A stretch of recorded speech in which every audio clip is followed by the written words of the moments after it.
You ever notice how in every generation, there's always that one guy everyone swears is the second coming of football, like the chosen one, the face of the sport, and people go nuts defending him like it's a religion. But deep down, you start asking yourself, wait a sec, is this guy really that good? Or are we all just drinking the Kool-Aid? Because hype is a powerful drug, man. It can make average look legendary and flaws look invisible. And I think that's where this whole conversation gets interesting because when you strip away the noise, the market, the highlight reels, you start to see a different picture. And I'm telling you, once you dig into it, once you compare the hype with the reality, you can't unsee it. And that's why I want to break this down piece by piece, because this isn't about hating on anybody. It's about being real. It's about looking at the game with clear eyes. And trust me, by the time we're done, you're going to see exactly what I mean. Man, here's the thing about hype versus reality. It's wild when you actually sit down and think about it, because hype is this insane monster that grows way bigger than the real product. And in sports, it's amplified to this ridiculous level. Like you'll see a guy who's flashy. He's got the haircuts, the tattoos, the swagger, the Instagram follower. He's trending on Twitter every time he takes a selfie, and suddenly the world just decides, boom, this dude is the future of the sport, the next big thing, and people start repeating it so much that it becomes gospel. But when you strip all that away and just watch the actual performance, the actual impact, you're like, wait, hold on, is he really as good as everyone says? Because hype is built on potential, on what people hope you'll become, while reality is grounded in the truth of what you've actually delivered. And that's where the gap becomes obvious, because the hype machine doesn't care about consistency. It doesn't care about leadership. It doesn't care about how you perform under insane pressure. It just cares about clicks, highlights, and marketability. And it's almost like we're living in a simulation where fans and media want to manifest greatness into existence. Like if we scream loud enough, this guy's a legend, then boom, he must be a legend. But reality doesn't bend that way. Reality hits you with those quiet moments where the spotlight isn't flattering, where it's not about a viral clip, but about dragging your team through a brutal 90 minutes. And you start noticing that when the game gets ugly, when it's messy and there's no space, this hyped up guy vanishes. He's not there dictating. He's not there stepping up. He's waiting for the perfect Instagram highlight moment. And that's where hype collapses, because reality doesn't care about your brand deals or your sneaker line. Reality is unforgiving. It exposes you when you don't live up to the promises everyone else made for you. And it's fascinating because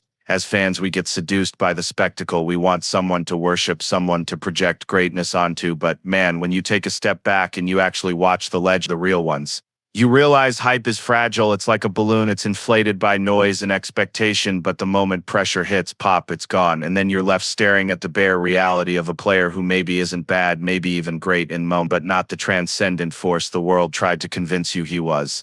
You know what blows my mind, man? It's this obsession people have with stats. Like the moment you try to talk about a player's actual impact, someone jumps in with, well, he's got X number of goals. And it's like, dude, chill. Stats don't tell the whole story, because numbers are easy. They're clean. They're digestible. They look great in a tweet or on a graphic, but they don't capture the chaos of the game. They don't show you the missed chances in big moments, the lazy tracking back, the time he disappears in the most important matches. Because you can rack up numbers in safe situations. You can stat pad against weak opponents. You can collect meaningless goals when your team is already 3-0 up, and that creates this illusion of greatness. But when you look closer, you start asking, okay, what about when the stakes are insane, when it's knockout football, when one mistake defines the night? Where's this guy then? Because the stat sheet might still say he's averaging some crazy number. The reality of the pressure cooker exposes him.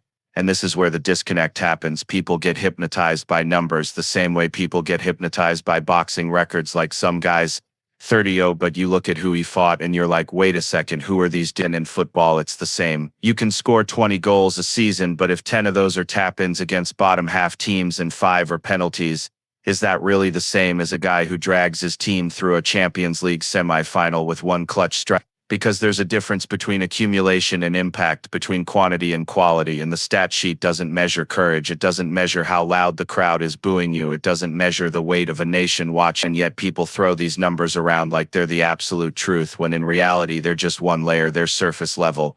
And the marketing machine loves it because stats are easy to sell. They're easy to push into narrative. You slap a big bold number on a graphic and suddenly people believe this guy's untouchable. But anyone who's really watched the game knows numbers are context dependent. They're influenced by style of play, teammates, even the league you're in. And if you're not factoring all of that, you're basically worshiping an illusion built out of math that doesn't capture the real essence of greatness.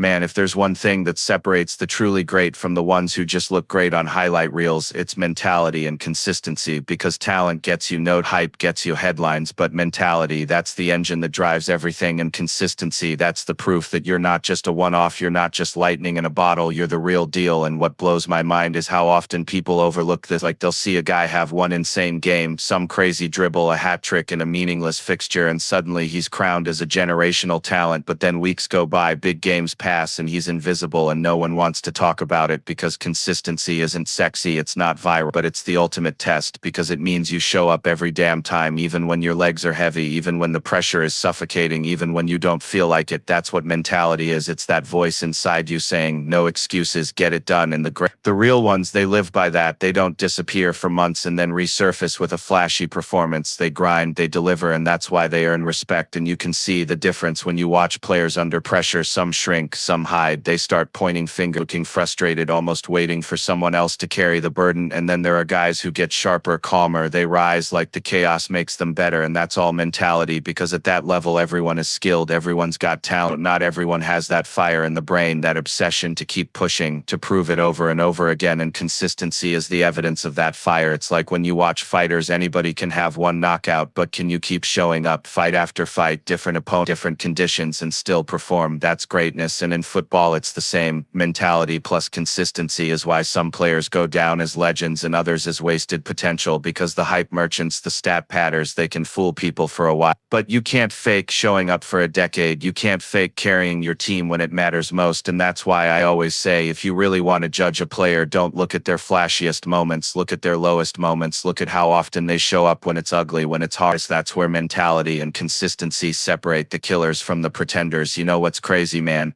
It's how much the marketing machine controls the way we think about players. Like, it's not even about what they do on the pitch anymore. It's about how they're packed, how they're sold to us. And it's almost scary when you realize how much power this system has, because you've got entire teams of PR people, brand managers, social media strategists just building this image of a superstar, and they're pushing it so hard that the public buys into it without even questioning. Like, here's the new face of football, here's the chosen one, and you start seeing them everywhere, on billboards, in commercials, on your feed, even in video game. You almost get tricked into believing the hype. Like, if the machine says he's great, then he must be great, right? But the truth is, the marketing machine doesn't care about the truth. It cares about selling, it cares about engagement, it cares about making sure kids want to buy that jersey, that energy drink, that pair of boots. And what happens is the player becomes bigger than the actual game, and you start hearing people defend him not because of what he's done, but because of how invested they are in his brand.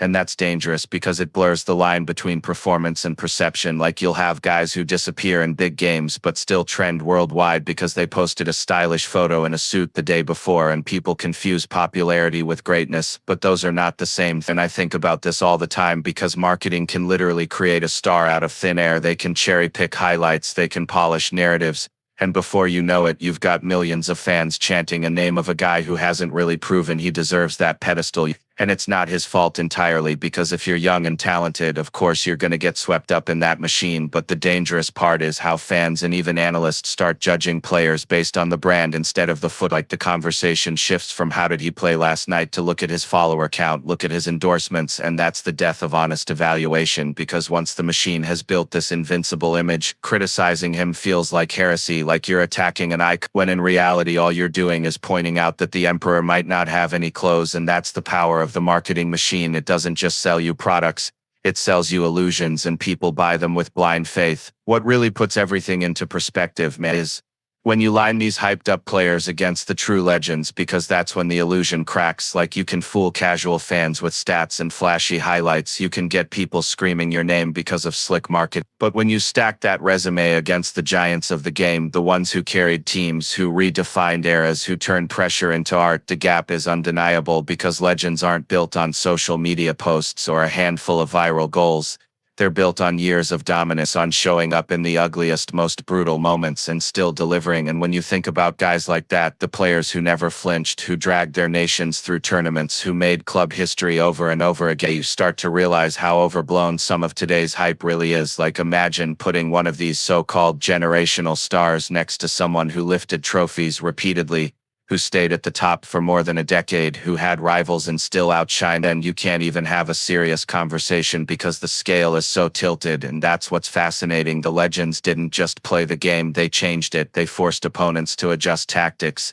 They made entire fan bases tremble when they walked on the field.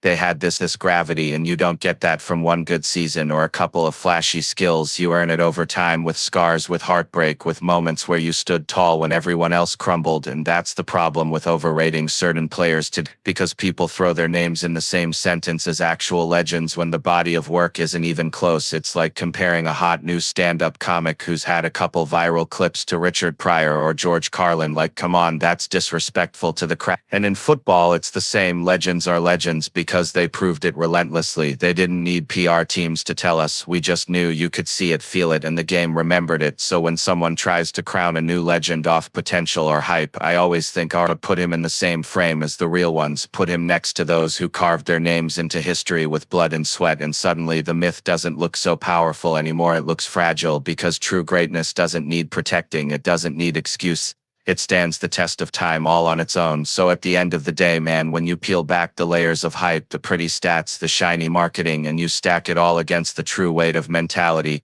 consistency, and the legends who set the bar so high, you realize how dangerous it is to crown someone too early. Because greatness isn't about trending. It isn't about looking cool in a commercial. It's about doing it again and again when the world is watching and when the pressure could break you. And that's the part people forget. Legends aren't manufactured, they're forged. They're carved out of struggle and pressure and years of proving it. So whenever you hear the noise about the most overrated player, just remember, history will always sort it. The game itself will expose who was real and who was just a product of the machine. And that's the beauty of sports, man. Truth doesn't hide forever. It shows up under the lights, and we all get to witness it. So good luck out there. Keep questioning the narratives. Keep your eyes open. And thank you for listening. Seriously, I appreciate you guys. It means a lot, because at the end of the day, these conversations are what keep the game honest. So stay sharp, stay curious, and I'll catch you on the next one.